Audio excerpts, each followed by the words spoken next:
पास molecule है। अब ये जो मॉलिक्यूल होते हैं ये आगे हम डायग्रामेटिकल पोर्शन में भी देखेंगे, जब इसकी स्टेट्स आएंगी तो हमें ये पता चलेगा कि ये मॉलिक्यूल्स जो हैं अपनी मीन पोजीशन पे वाइब्रेट भी करते हैं, ये मॉलिक्यूल्स जो हैं गैप्स भी रखते हैं, ये molecules intermolecular forces of attraction भी रखते हैं, इन मॉलिक्यूल्स की डेफिनेट शेप और वॉल्यूम ये सारी चीज़ें एग्जिस्ट करती हैं।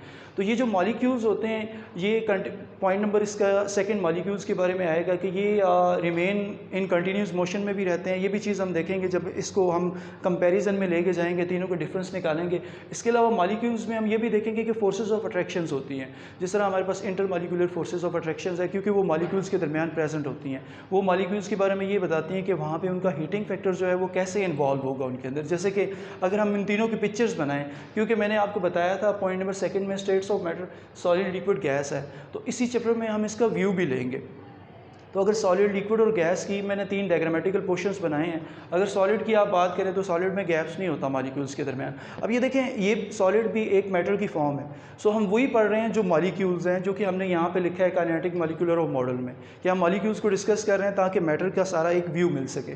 तो यहाँ पे ये जो मॉलिक्यूल्स हैं इनके दरमियान में डिस्टेंस नहीं है, सॉलिड में डिस्टेंस नहीं होता। सो इट्स मीन अगर हम इसके पॉइंट्स बनाते हैं, इसकी प्रॉपर्टीज़ की तरफ चलते हैं, तो हमें ये पता चलेगा कि इनमें जो डिस्टेंस है कम है तो इंटरमॉलिक्यूलर फोर्सेस ऑफ अट्रैक्शन क्या होंगी, ज़्यादा होंगी। सो इट्स मीन इसकी एग्जांपल्स बहुत सारी हैं। जैसे कि हमारे पास आप सॉलिड में हम डिफरेंट स्पून की एग्जांपल ले लें, कोई मेटालिक चीज़ है उसकी एग्जांपल ले लें, तो इनके दरमियान डिस्टेंस बहुत कम है। सो डिस्टेंस कम है, सो इट्स मीन यानी कि इनमें इंटरमॉलिक्यूलर फोर्सेस ऑफ अट्रैक्शन बहुत ज़्यादा होंगी। अगर हम लिक्विड को देखें उनमें डिस्टेंस थोड़ा सा ज़्यादा है। सो इनकी निस्बत इसमें हम ये कहेंगे डिस्टेंस ज़्यादा है, इंटरमॉलिक्यूलर फोर्सेस थोड़ी सी वीक हो जाएंगी। लेकिन इसका हमें एक और भी बेनिफिशियल ये होगा कि ये अपने जो इनके दरमियान डिस्टेंस है तो ये मूव कर सकते हैं कुछ ना कुछ। मीन ये एक दूसरे के ऊपर स्लाइड भी कर सकते हैं, एक दूसरे के ऊपर जंप भी कर सकते हैं। इसीलिए हम कहते हैं कि लिक्विड जो है वो दूसरे जिस चीज़ में भी हम डाल रहे होते हैं उसकी शेप को अडॉप्ट कर लेता है।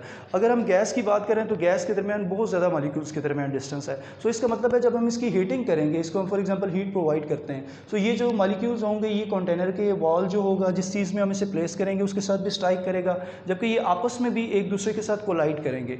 सो इट्स मीन यानी कि इनकी जो वेलोसिटी या स्पीड होगी वो एज़ कम्पेयर टू लिक्विड और सॉलिड की निस्बत क्या होगी, मॉलिक्यूल्स की तेज़ होगी, क्योंकि इनके दरमियान डिस्टेंस बहुत ज़्यादा है। सो हमारे पास ये जो यूनिट 7 है ये हमें और भी बहुत सारी चीज़ें बताएगा। ये हमें ये बताएगा कि हम जब मैटर के बारे में डिस्कस कर रहे हैं तो आगे जाएंगे तो हमारे पास जो डिफरेंट मटेरियल होंगे जो सॉलिड लिक्विड और गैस की फॉर्म में एग्जिस्ट करेंगे, उनकी डेंसिटी भी होगी, उनके बारे में हम ये पढ़ेंगे कि प्रेशर उनके में कैसे एग्जिस्ट करता है। जैसे